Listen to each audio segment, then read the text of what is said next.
today marks 22 years since nearly 3,000 Americans died as a result of the September 11th terror attacks. Yeah, it's now become known as the deadliest act of terrorism in human history.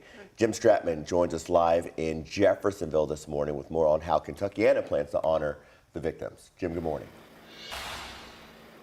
Yeah, good morning, Grace and Eric. A little bit later on this morning here in J-Town at the 9/11 Remembrance Plaza, there's going to be a remembrance ceremony to honor the lives that were lost on September 11th and to, again, reflect on not just the people who died at the World Trade Center and the Pentagon and on Flight 93, but also the heroes, the first responders who ran towards that kind of devastation in an attempt to help as well. I mean, you'll be hard-pressed to find someone alive at this point who was alive during when the towers fell, who doesn't remember exactly where they were when they heard that news. 4 planes hijacked by terrorists, 2 of them flying to the World Trade Center in New York, killing more than 2,700 people. Another one hitting the Pentagon, another one, Flight 93, which crash landed in Pennsylvania after passengers on that flight retook control of the aircraft from those hijackers.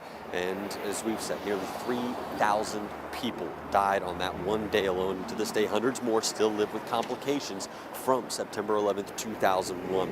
Now this morning at 9 a.m. out here at the Remembrance Plaza, city officials and community members will gather to remember the lives that were lost and the first responders, of course, who ran towards that devastation, giving their lives in an attempt to save others. There will be a bell tolling at the time when each of the hijacked planes crashed. There will be a wreath laying by the mayor, the fire chief, and the police chief as well.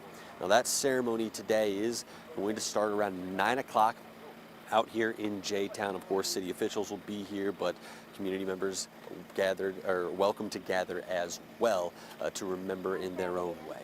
Eric, Grace? All right, Jim, thank you so very much. We'll mention 8:46 a.m. is the moment the first plane crashed into the North Tower of the World Trade Center. ABC News and WHAS 11 will have a moment of silence at that time this morning to commemorate the tragedy. Now, for details on local events honoring those victims and those affected, just go to WHAS11.com.